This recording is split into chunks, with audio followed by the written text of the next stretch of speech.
Welcome to the podcast. We Do Recover with Jared Miller, your host. And I'm Dr. Terry Sellers, your co-host. This is a podcast about recovery from addiction. We want to talk about what successful recovery can look like. Brought to you by Steps Recovery Center and the St. George Hilton Garden Inn.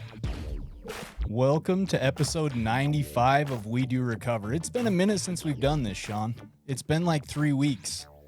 You gonna get on the mic at all, or? Yeah. So we had a little scheduling conflict last week, buddy. You've been busy. How's Tennessee? Well, I had episode 94, and now I had to fix it to 95. Perfect. So you're talking to me, but I'm trying to do my job. I know. I realize it's that. hard, man. How was Tennessee? It was wet. It was rainy. It was humid. It was nice. It was fun. It was green. Oh my gosh! I didn't realize how much I enjoyed green. Green is a beautiful color. You're going to experience some colors tonight. What you got going on tonight? Oh, that's right. I'm DJing the Pride Drag Show over at the Dixie Convention Center. My guy. That'll be a fun time. Some people said, "Hey, that's not exactly my crowd." I'm like, you know what? It may or may not be your crowd. It's a lot of fun. Right. It's a lot of fun. Even though if it's not your thing, you still come out. It's a lot of fun. Yeah. It sounds like it's going to be a blast. I'm excited for you. You coming? I got to talk to the wife. Yeah. I got to talk to the wife. That's what I thought. Listen, today we're talking about living louder, and to help us talk about living louder, I've invited on Portia Louder. Portia, how are you doing? I'm doing great. Thanks for having me. You're fresh out of 4 hours in the car.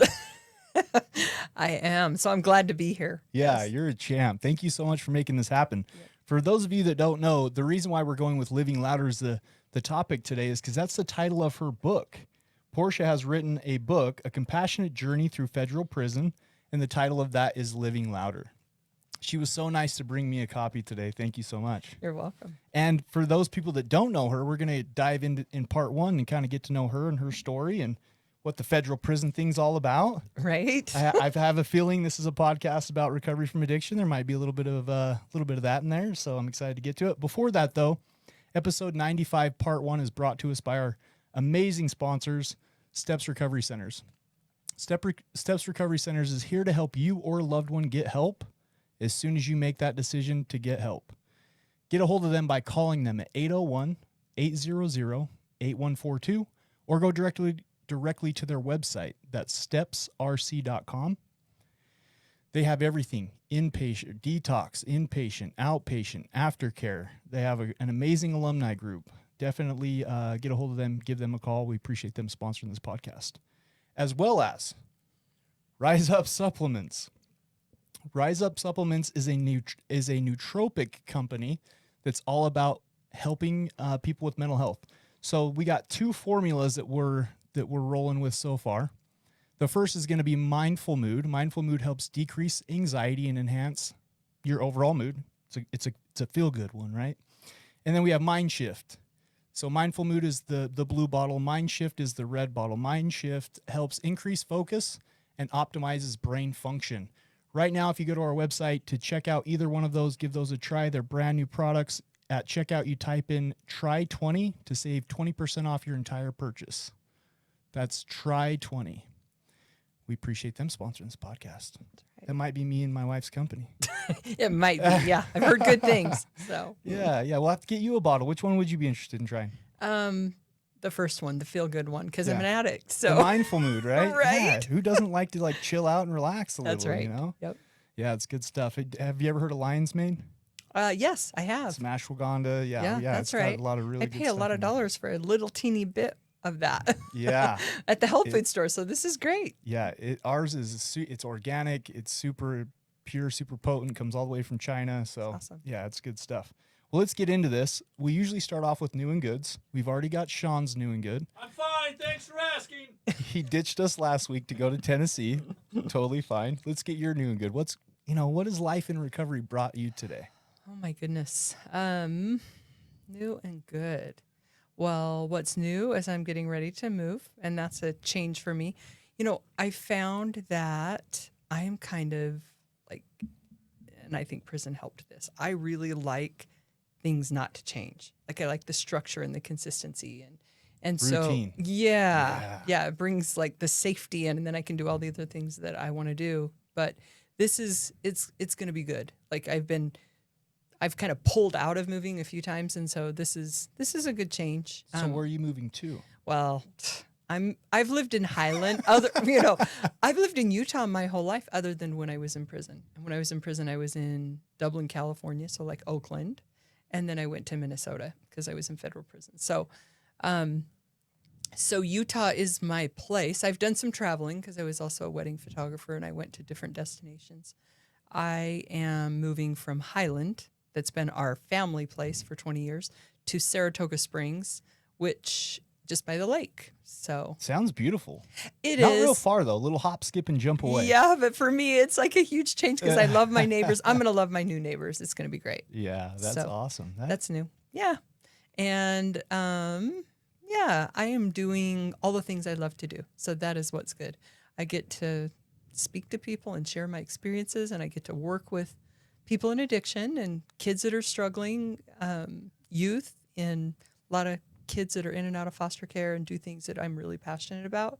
So that brings me a lot of joy and meaning. And I've got grandkids and kids, and that brings a lot of joy and meaning too. Isn't it so cool when your like mess becomes your message, your junk becomes your joy? Yeah. You take the things that have once broke you and made you feel like you weren't whole, and that's your passion now, right? Like that's incredible. Yeah, I remember talking to a group of people that were addicts recently, and I just said, you know what's crazy? Like all this garbage that we're going through ends up becoming our asset when we get sober.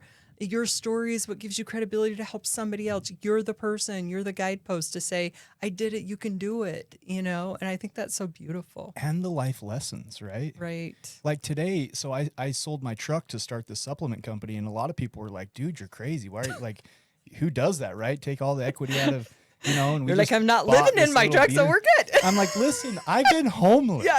Right? Like, I'm not scared of much today because Right. I had some hard life lessons that I learned right. early on. Mhm. I'm not afraid of risk, like Yep. as long as I got my wife and as long as we got a roof over our head, That's awesome. I'm cool, Yep. as long as I'm not slamming, Yeah.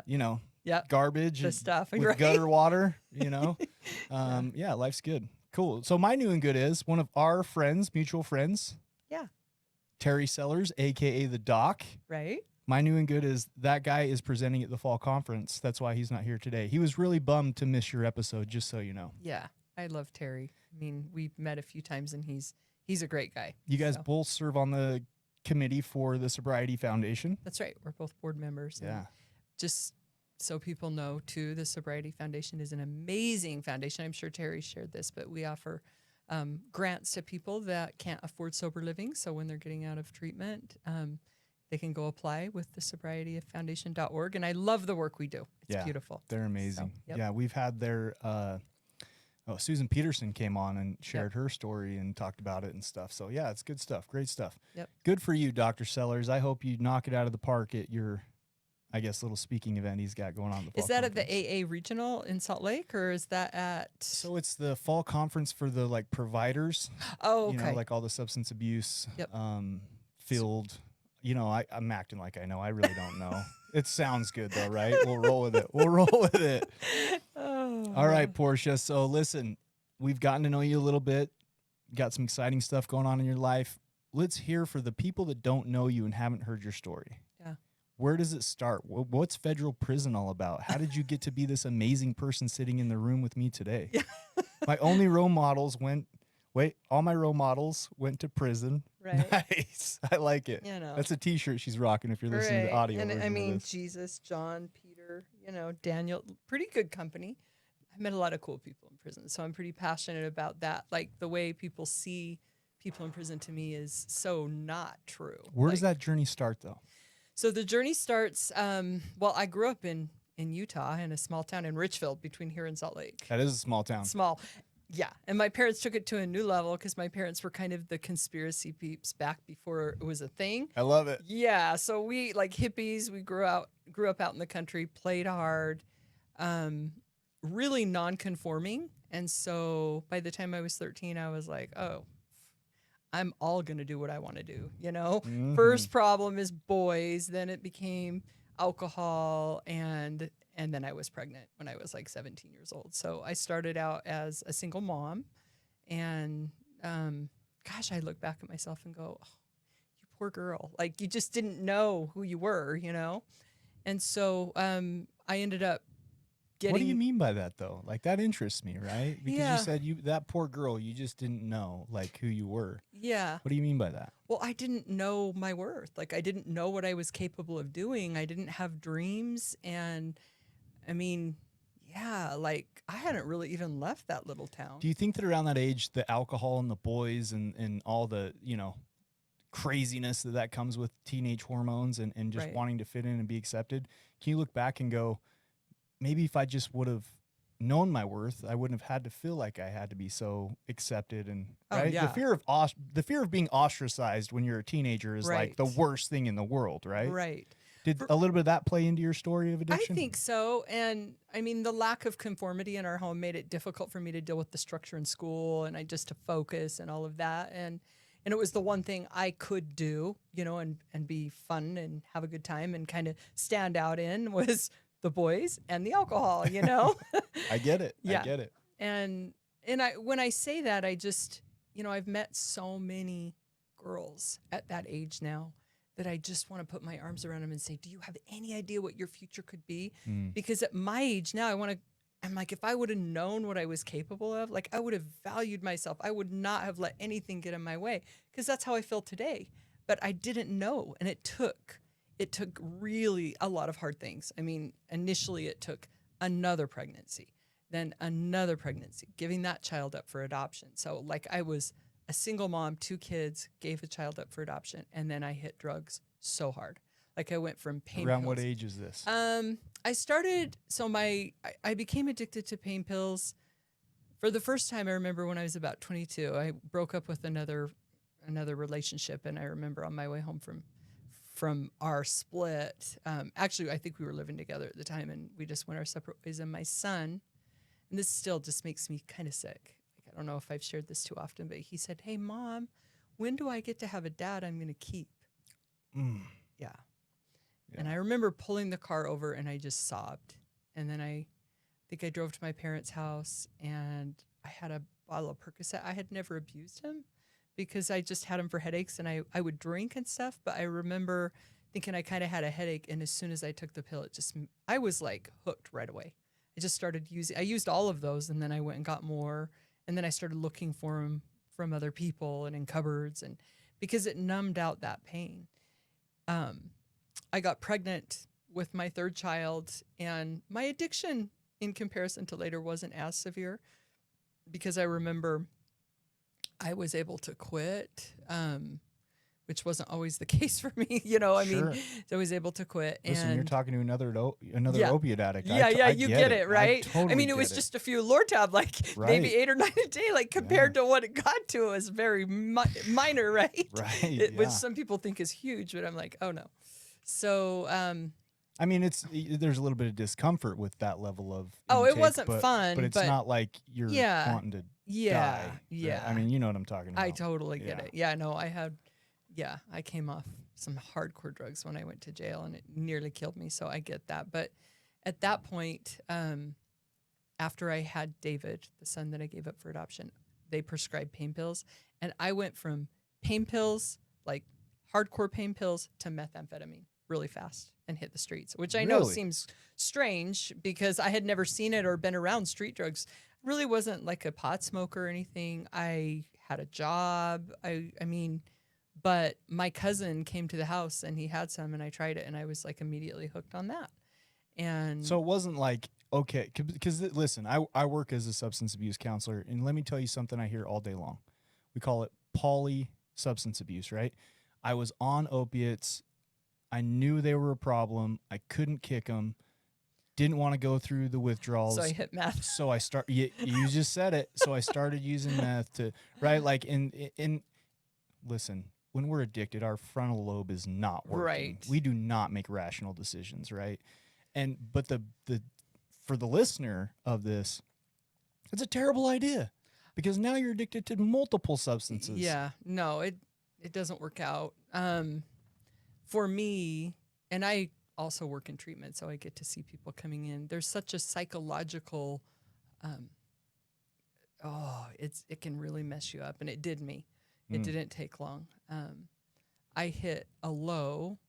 I really only used for a year, used meth. Mhm. And then I hit a low that I was gone to drug houses all night, every night, leaving my kids with my mom, lost my job, the No whole deal. longer a functional addict. I was no longer functioning on any Right. level, right?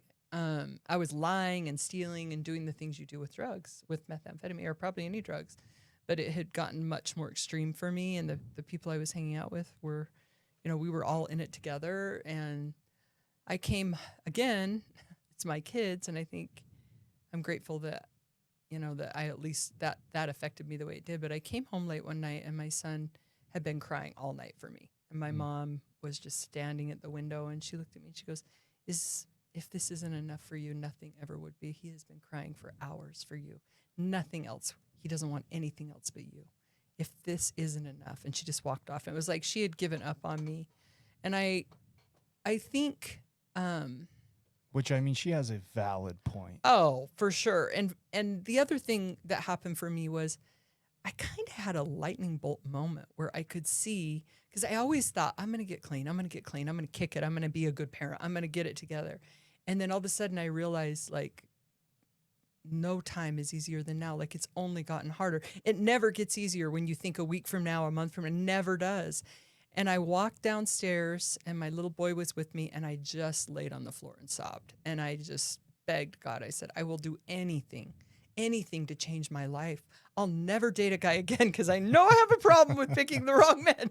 I'll never date a guy again. And I just don't want to hurt my kids anymore. I don't even care if I'm ever happy again. I will walk away from every person I know. And it was like my promise, Yeah. And Sounds like that was your true rock bottom. it was my that rock moment. bottom. Well, and my son is like, Mom, why are you crying? I mean, here's my little boy been waiting all night for me. And I said, because I'm so ugly. Because what I've done is so awful. And he's like, Mom, you're so beautiful. And he walks me over the mirror and he goes, look how pretty you are. And I was just like, yeah, this is never going to happen again, And it was the hardest thing. Oh, I'm yeah. telling you, like the next day, I walked over to a neighbor, asked for help that I knew something about the program. I didn't know anything about the program or recovery, but I knew he might be able to help me. And he started getting me in the mix. I went to my first AA meeting. Thank goodness for that neighbor, Oh, too, right? Oh, yeah. Because here in the state of Utah, I know we have listeners all over the country and some internationally. The culture here in Utah is such that we just don't talk about it. Yeah. Or at least it's been that we just don't talk about it. We're It's getting better now. Yeah, right? it's getting better. And so it's hard because if you're in the depths of addiction and you want help, you're almost afraid if I turn to the wrong person, I'm going to be judged. I'm going to be ostracized. I was so low, though. Sure, I get it. I Yeah. mean, I was so desperate. I talked to another girl recently. And But when you said that you knew that he Yeah. knew about the program, like, had you seen him in a fellowship meeting? Like, how No, did you no. know that he knew No, about I didn't know recovery? him at all. I knew he knew my parents, and he had mentioned that he could offer some help. Cool. Yeah. And so, Just because I think back on my story, and it's like there were so many times that I was ready to be done, but I had no nowhere to go. resources. Yeah. We knew nobody. My family knew nothing about addiction, right? Right. And so it's like you can only go to the ER so many times, Right. right? And you'd think that they would give you better resources, and maybe today they do, but back when I went, it was Yeah. just like, you're not dying, get out. I remember being so shocked when I walked into my first meeting for a variety of reasons. One was I was like, oh, I have a different problem than I thought. Like, I just thought that I was the weakest person on the planet because I would make all these promises to myself that I couldn't keep. Sure. I You mean, I just thought just- it was willpower. Yeah, I thought it was willpower. Sure. So I kept, like, I actually had left the state for 2 weeks to go stay with a family member. And then I came home and within 24 hours, I was back at it. So I was like, what is wrong with me? I mean, what is wrong with me? Like, I can't. I just knew I was licked. And so the things that surprised me were, one, they had like this plan. Some guy in the front of the room said he was 2 years sober, which was miraculous to me. Oh, he's lying. That's what I thought every time I heard that, right? That dude's lying. There's no way.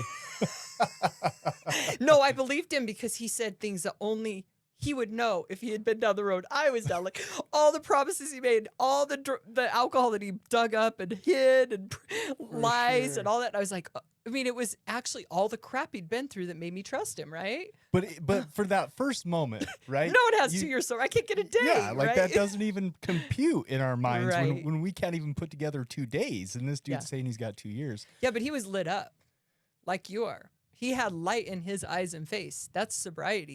You don't get that using drugs. So I did know there was something up. Plus, they were all genuinely happy in that room, and they were being honest, something I hadn't experienced for years. Right. I was like, whatever you're doing, I want a piece of that, you know? And the thing that really, I guess, caught me too, because, you know, we have shared experiences, is like when people talk about the craziness and you like look around like, they're really talking about this stuff, right? Like they're talking about stuff I've lived, and that it's almost like that's how you vet them, right? Yeah.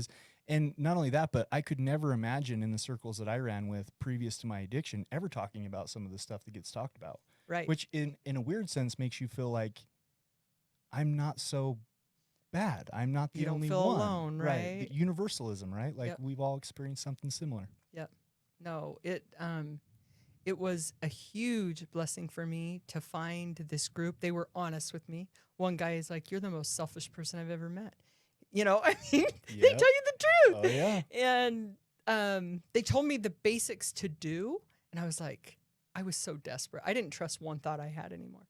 I knew I had failed so epically. I was like, okay, so hold the door for people, read the step. Like they just gave me the play-by-play of what to do, and I still felt so discouraged. It just seemed impossible to climb out of the hole I was in. And it was amazing. Like it took time. I craved the lifestyle. I craved the drugs. I used to drug dream. But I had that moment that was so low for me that I was willing to keep fighting. And I think the other thing that's pretty big too is like there's something to be said about going from being a loner, right? Like when I was in my active addiction, it wasn't woohoo parties. Right. You know, it wasn't like the movies. Like No. Hollywood glorifies it and glamorizes it like crazy. I was very much a closet addict. I was very much alone. I was very much socially isolated. And so when I went into the rooms and people wanted to get to know me, and people wanted to hear my story, and people cared about, you know, they would call me if I didn't make it to a meeting. Like there's something about being reconnected. And I guess that's where that saying the opposite of addiction is connection, right? But you're right. It's crazy because you can be in the depths and all of a sudden you get some social connection and you're like, it's a different high. It's a different feeling. It's a different vibe. I want so bad. Every time I see an addict come in the door, I would just want to put my arms around him and say, it's going to get so amazing. And I don't know how to promise you that where you are to this is going to happen, but I just, you can't even believe how much better you're going to feel and how happy you're going to be. And it's not going to be easy, but it's so worth it. Yeah. I mean, I would rather die than relapse right now. I mean, and not just because I don't want to hurt people, because I have so much hope in my future. I'm like, that would just be tossing my life away, you know? Yeah, it's terrifying.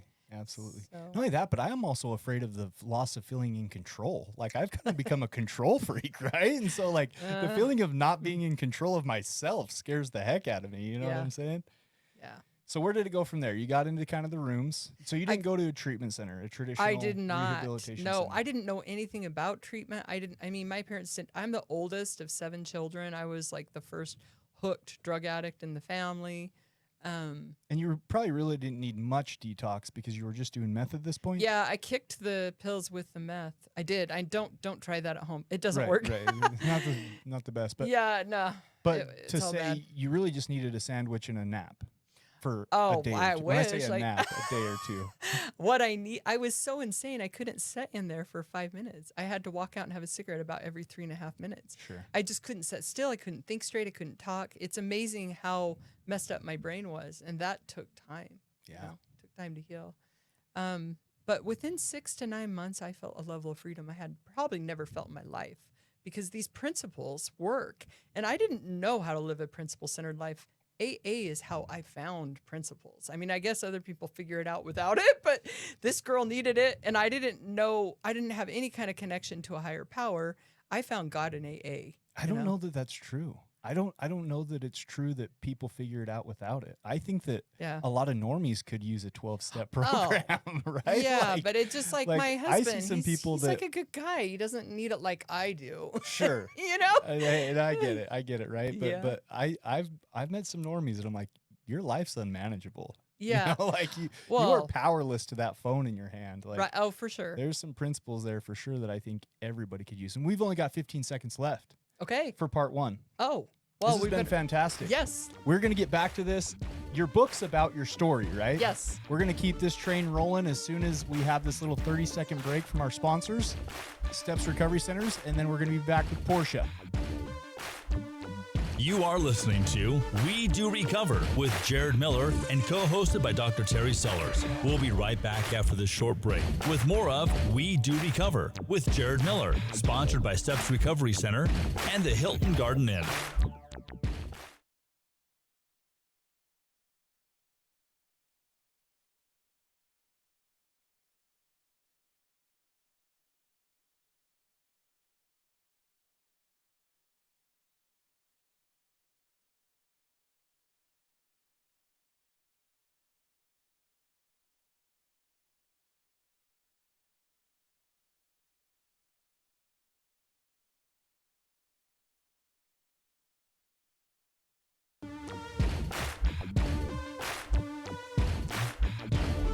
We welcome you back to We Do Recover with Jared Miller, co-hosted by Dr. Terry Sellers.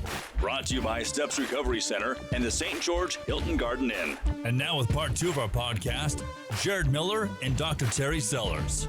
No Dr. Terry Sellers this week, just Jared Miller rolling solo. Not solo, though. I have Portia Wilcox Louder here, and she's sharing her story of recovery. We're going to get to her book. I've realized, it dawned on me in this little 30-second break we had, that I just need to shut up. Right? Like, I've invited you down here to share your You're story, fine. and I just need to pipe down and let you share it. So let me get the sponsorship mention out of the way, and then I'm going to let you rock and roll. Okay. So episode 95, part 2 is brought to us by the Hilton Garden Inn. It's always sunny and bright at the Hilton Garden Inn in St. George, Utah. If you are planning a vacation to Southern Utah, or if you're just wanting to see some beautiful country, we got Zion in our backyard. Did I say that right, Sean? Close enough. Zion National Park. Check out the Hilton Garden. Singular, Zion. not Zion's. Okay. Zion. Thank you. You said Zion. It's Zion. Zion. I think it's Zion. Is it I got Zion to or practice Zion? that. We're going to practice Now that. you're messing me up. Zion National Park. Anyways, check out the Hilton Garden Inn in St. George, Utah. We appreciate them sponsoring this podcast. Okay, so Portia. Yep. I see the book. Yep. A Compassionate Journey Through Federal Prison. Living Louder is the title, by Portia Louder. Federal prison. We haven't gotten to federal prison. Oh, no, not even close. So we're going to do a really quick wrap up here. So, Listen, we got 25 minutes. It doesn't have to be too quick. Well, I mean, but the prison stuff is good. I mean, I know most people don't think so, but I do. I Sure. would like to share that. But so yeah, I got sober and I had 4.5 years of sobriety. And what happened for me is what happens to most people. 4.5. 4.5 years. I married my husband. I was not looking, by the way. I kept that deal. I was like, I'm not looking.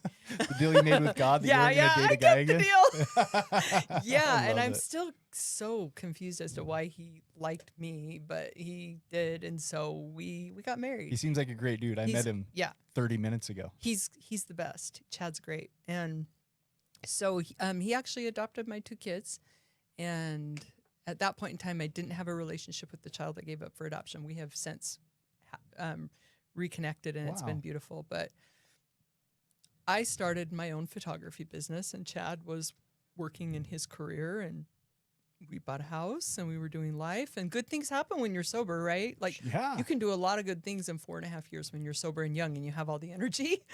Yeah, and absolutely. I was doing the mom thing, and I was grateful because I knew the difference. And for me, my business went from 20 to 40 to 100 to 200 weddings a year, like boom, boom, boom.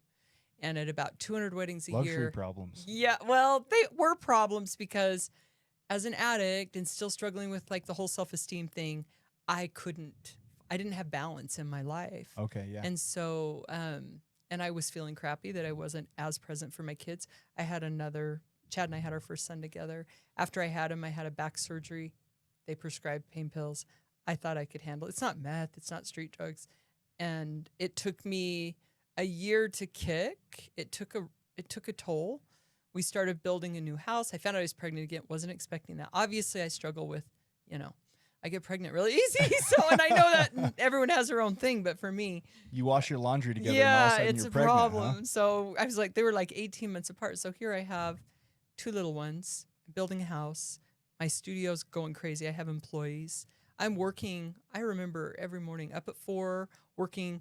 I would go start shooting as soon as the sun came up, and I'm shooting till the end of the day. It was Really? so much. It was. Wow. Yeah. And And hey, listen, photographers are expensive. yeah. You guys are expensive.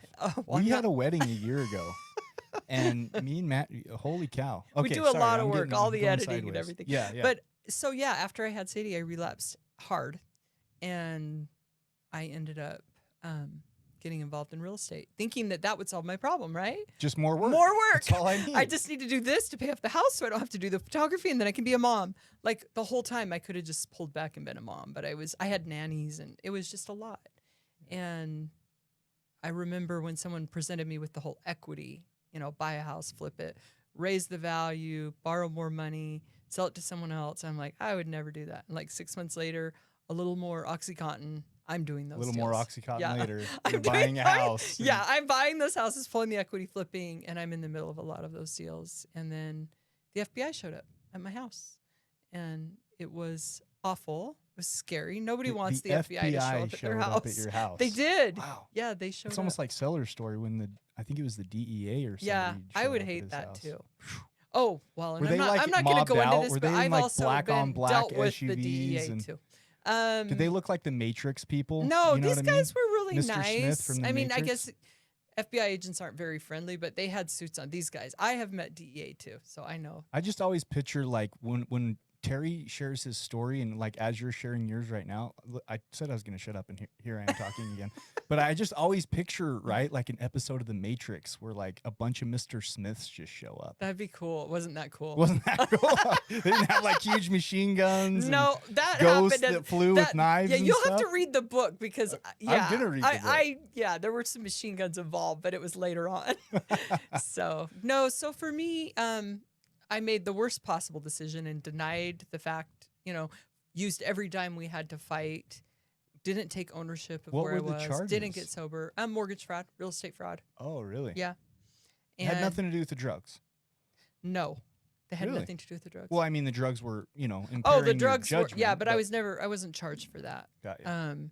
I thought you were going to say you were like selling homes and OxyContin at the same time. Or No, something. but I was getting pills from people in Sure. real estate, and eventually I was called upon to work with the DEA to help with that, which I did and got nothing for. So I would Really? suggest that, but I got sober. Well, not really. I got to Suboxone, which there is you go. still not Yeah. sober because that was really Oh. a nightmare to come off of. But anyway, so I had a detour there, but so eventually, regardless of how much money I spent to try to fight and how much money I wasted and how much time I wasted, I walked into a federal courtroom. And the day that I walked into that courtroom, I knew that the judge was going to give me the maximum sentence. And I deserved it because I had handled everything so terribly. I had delayed it, drug it out, not faced it. And I could not face the reality of that until I walked in the courtroom. And then it's a very sterile, real place to be. Mm. Like everyone I've talked to that's been through this process goes, whoa, the courtroom was, that it levels you. That's when it gets real. It's when it gets real. Yeah. And I sat in the front of the room with my kids and husband in the back, and I just felt a level of sorrow I never want to feel again. And I knew before he gave me the sentence, he was going to give me 7 years, is what he sentenced me to in federal prison. Was that the max? Mm-hmm. That was I was the max. facing 0 to 7. So I thought, like, a year, I don't have a criminal that occurred. Right, right. That's what I'm you're the praying girl. for, Yeah, right? no. Like, once I got in there, I was like, oh, yeah, I did this to myself. I didn't really own that until years later, but so I was sentenced to 7 years, and my whole life changed that day. I have never seen the world the same. I had 8 weeks to say goodbye to my kids. So they didn't just throw the handcuffs on you. They right were then and going there? to, and I was not okay with it. Sure. Like that would have been not a good way for my kids to see me the last time. And my husband actually stood up and he pled for me. I mean, the lawyer tried, but that wasn't going anywhere. The judge was like, nah, she's going now. But my husband just said, please give her time to say goodbye to her kids, which was like super sacred for me to have my husband, after all I had drug him through, to be there. And I can tell you're getting emotional about it. yeah. Yeah. Good for you, Chad. Yeah, Yeah. he has been with me and with our kids through everything, and I just have so much admiration for him for that and love for him. So we drove. He and I said goodbye to my kids. Was that the hardest 8 weeks of your life, though? It was such a shock to me that I had cared at all about money. Like, I was so surprised at myself. I didn't care about anything except every single little moment I had left with my kids. And it wasn't the hardest because there was so much more hard to come. But it was, because I still was in denial about how hard it was going to be. Right. Until You've I never even been to jail, right? No, until I walked Man. into prison and I'm like, oh, like I felt devastated, just Yeah. completely devastated. And it took me some time. Do you know Coach Blue Robinson? Yeah. Yeah. Okay. He was like one of the first guests on this podcast. Yeah, he's awesome. Great dude. Well, I was court ordered to meet with him before. Really? Yeah.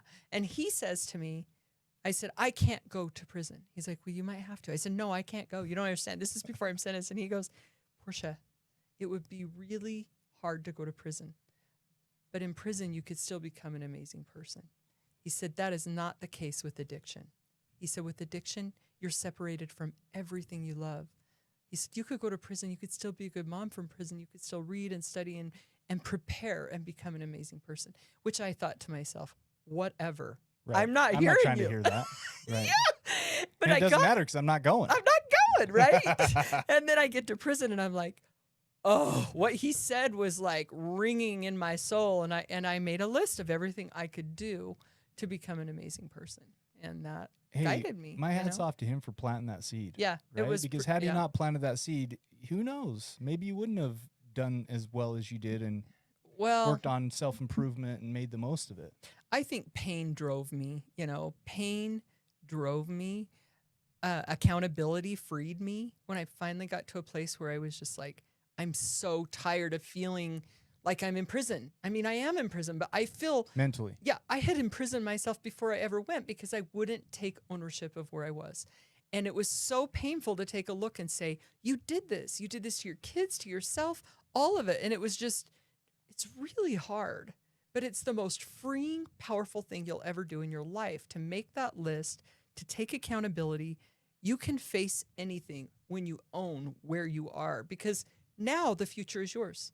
I chose this. I get to choose something different. As long as it's somebody else that did it to you, you're depending on them. I kept thinking the government owes me an apology. I would have been waiting a long time for that if that's what I was waiting for, to be free. Yeah. Never. So freedom had to come a different way for me. And by the time I was done with prison, I was truly free. I was free in every way. I was like, I don't even want to go. I mean, I wanted to see my kids, but I felt so much love for the women I met.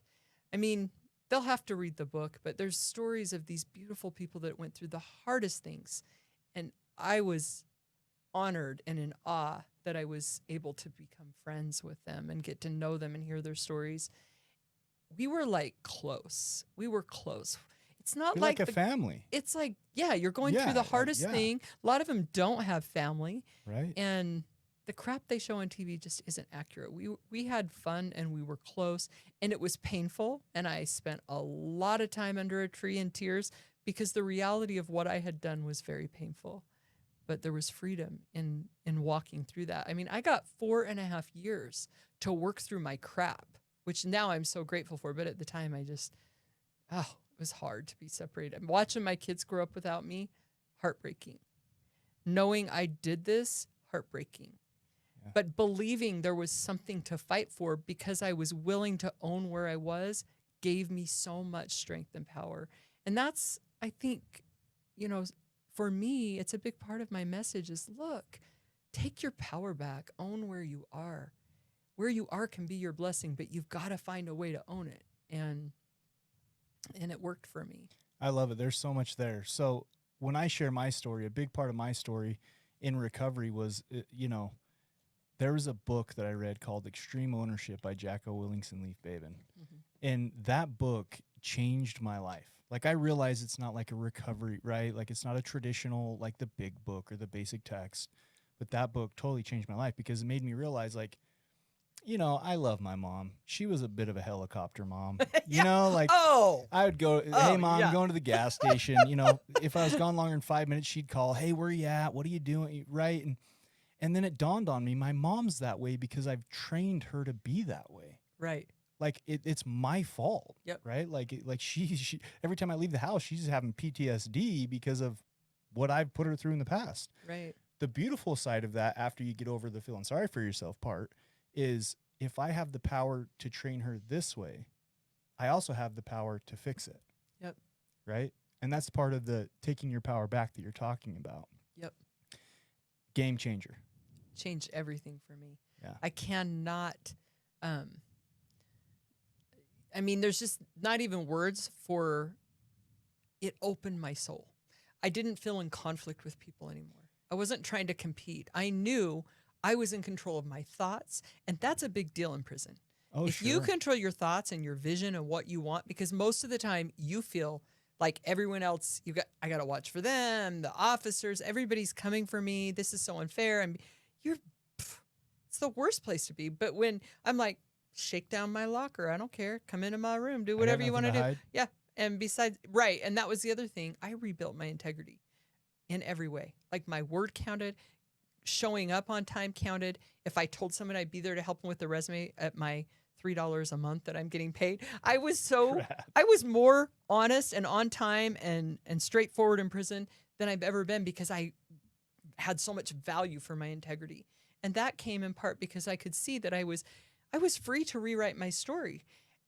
Once I got to the place where I realized everything I put on this list that I have done to own is I'm going to leave in prison. I'm not going to take it with me. I'm going to own it, and it's going to be left behind. And I told the girls that I shared my list with that I was doing this, and then they started waking me up in the middle of the night sharing their stuff. They were like, Miss Louder, I did this. I forgot to tell you earlier. And it was like, I'm like, yes. And those girls are killing it because we freed ourselves in prison. And I think that is available to anyone, anywhere. Take ownership for your choices, where you are, and now you own your future. And I think that's just such a true and correct principle in life. So yeah, there's a book, I don't remember the name of it or who the author was, but there's a line in there that said, for most people, their thoughts are the source of their suffering. Right. Like the story they tell themselves about themselves, the story they tell themselves about the situation is oftentimes more painful than the situation itself. Right. How I contribute that to you is you could have sat there and just dwelt in the pity pool and felt sorry for yourself and kept beating yourself up and had those paranoid thoughts, but you chose not to, right? Yeah. I got so sick and tired of feeling sorry for myself. I seriously did. I thought if I ever feel sorry for, I couldn't even stand it anymore because I did that for a couple of years. Oh yeah, I'm sure. And everyone was doing it with me, and then I looked around and went, what? We are so stuck. It is not worth it. The payoff is not worth it. Where are we going? We're just sitting here wasting our time talking about what a raw deal we got and how rotten everyone else is. And what are we doing to change our lives, And what can we do about it right now? You're already sentenced. Yeah. I mean, the deal's done, right? It's over with. Well, you always have pipe dreams about that too. Oh, okay. Maybe. Yeah. We got about 8 minutes left here, and I want to get into, so at that point you were back to having 4.5, it sounds like, years in recovery because you were in prison. Yeah, when I got out of prison, so I had. Because you didn't do the full 7, did you? I did 4.5. So, I mean, I literally walked, I had to detox again. I had detox, and then I had to detox. I mean, my first day of sobriety is my first day in prison. So right now I have 7.5 years because I've been home for 3. So, which is cool. Yeah, let's talk about that. Yeah. How was that getting back to life and So back scary. to kids and right? Because you grow accustomed to your daily routines. I knew how to do me. I felt pretty good about that. And I'm like, how am I I wanted to, and I changed so much. Like the way boundaries and accountability and my whole view. I grew up in prison. Like I literally, Yeah. and then I come home to my kids and my kids are like, you're not the mom that left. We want that other mom. And I'm like, Ooh. no, yeah. I actually She's gone, sweetheart. yeah, my daughter, my 19-year-old daughter, a while ago, she said, I liked you the way you were. And it hurt my feelings because I have put so much, and she goes, I'm so sick of you talking about, addiction or about your, prison. And I said, Sadie, someday you'll understand the courage it takes to be open and honest. So I'm just trying to be the best version of myself, to be a guide for you someday when you're ready. I said, I love you, and I'm trying to figure out how to connect who I was with who I am. Honestly, I don't even like the person I was. I mean, and she's like, you make it sound like you're just a big crackhead. I go, I was. She's like, I don't want to hear that. You are my mom. My poor kids are warriors. They've really been through it, and I'm so proud of them. But it is not like, it's not over. But then again, when is it? Like, you could have done everything right, and still your kids have to figure out their journey. Oh, absolutely. Absolutely. But yeah, it's been 3 years, and the first year, I mean, At what point did you start? At what point did you decide? Was there a moment? So for me, the reason why Dr. Sellers is the co-host on here is I never shared my story.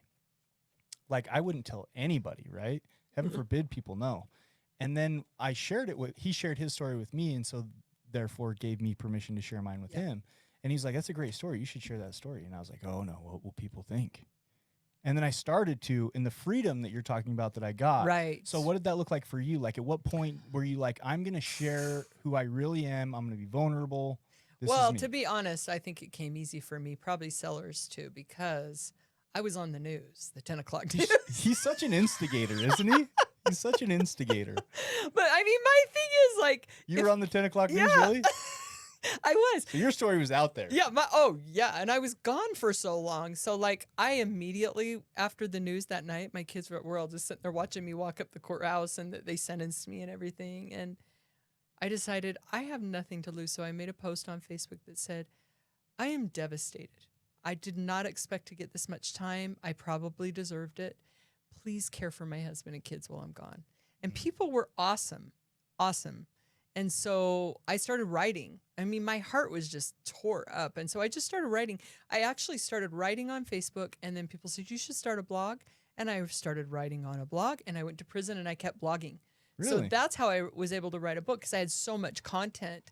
So I was able to stay connected to my community. So I chose to be straightforward and honest. Right out of the gate. Yeah. And That's cool. It was really awesome, because I honestly felt accountable to my community, and I really believed the world was cheering me on, which everyone in prison kept trying to convince me, no. I'm like, no, they really want us to succeed. People believe in us.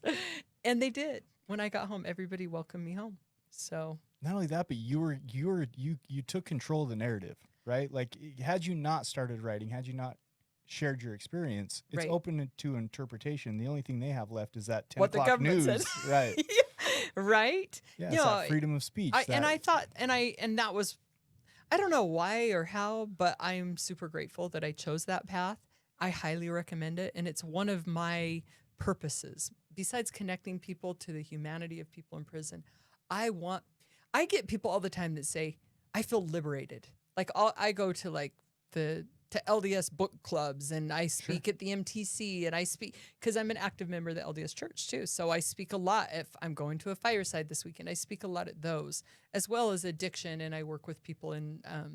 Yeah, you're on fire. I mean, I don't think there's a podcast you haven't been on. Is there a speaking event you haven't done? I don't know. You're on fire, girl. I don't know, but I mean, I love it. I love it, and what I love, and when I talk to young kids or I talk to older women, I just say, you're free.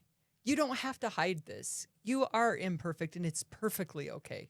And it gives people permission to be imperfect, and to know that you can still have an amazing life and make mistakes. And so I think it's good, and I'm grateful for that. But the news kind of gave me my leg up. Right. Yeah. I mean, it was a push for sure. Like, here's the deep end. There you go. Yeah. I remember Blue Robinson. He said, I saw you on the courthouse steps, and they asked you if you were guilty, and you said, and he and I had talked about this, and I said, yes. And he goes, and I thought, don't say it there. We're supposed to be talking about this in group, He goes, that was the bravest thing. I was like, well, it kind of pushed me into the deep end. So, Portia, one thing that I love about you, and I meant all those things about the podcast and speaking events and everything in the most respectful way, because when I thought I was going to do the speaking thing, and I've been on a couple podcasts, I went to a speaking coach because I'm terrible, right? And No, you're great. and she said to me, she almost offensively, she said, "Do you really think your story's that unique?" Yeah. And I said, "Probably not." And she said, "What's going to make you good, and this is what you got. This is why I'm telling you this. Oh. What's going to make you good is being able to share it in a tasteful way."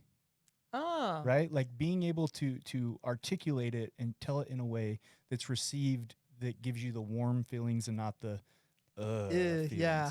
And every time I've listened to one of the podcasts you've been on, I've heard you speak, it's always in a very respectful, tasteful way. So you do a great job Thank of you. sharing your mess into the message of hope in a way that is received really well. Thank you. Yeah. Yeah, appreciate you're that. welcome. So we got about a minute left here. What's Yeah. in the future for you? How do people get a hold of you? Oh my gosh. Well, they can reach me on LinkedIn or on Facebook, especially Facebook. I really try to message everybody back that reaches out to me. I'm an admin on the Worldwide Unified Facebook page, and they can reach me there. And I do speak a lot, and I love to do it. And I have a whole bunch of things that are in the works too much. So I'll come back next year. Okay, We'll talk okay. about what I have going. Fair enough. I'm doing a lot in the criminal justice arena right now with people all across the country. So this next year, it's like get out of Utah and go work with the people I love. And that's something I'm super excited about. Just don't burn yourself out. Oh, Don't get no. overwhelmed, girl. Don't start doing real estate. Yeah. And you know what I mean? Don't try to take on this so I don't have to do this so much. I know. Right. I So know. Living Louder, how do our listeners get a hold of a copy of Living Louder? It's on Amazon, and that's probably the easiest way. I also have like PortiaLouder.com, but Amazon's great. Perfect. Go check out her book. I'm sure there's way more in there than we were able Yes, to cover today. there is. Thank you so much. Thanks for having me. Appreciate you coming on. Yep. You're okay too, Sean. Thank you for joining us today on We Do Recover with Jared Miller. Help us spread our message of hope. Like, comment, and share. If you have any topics or ideas for future shows, please share that on our Facebook page. That Facebook page is We Do Recover with Jared Miller. If you or a loved one needs help, please reach out to us. Again, thank you for listening. Brought to you by Steps Recovery Center and the St. George Hilton Garden Inn.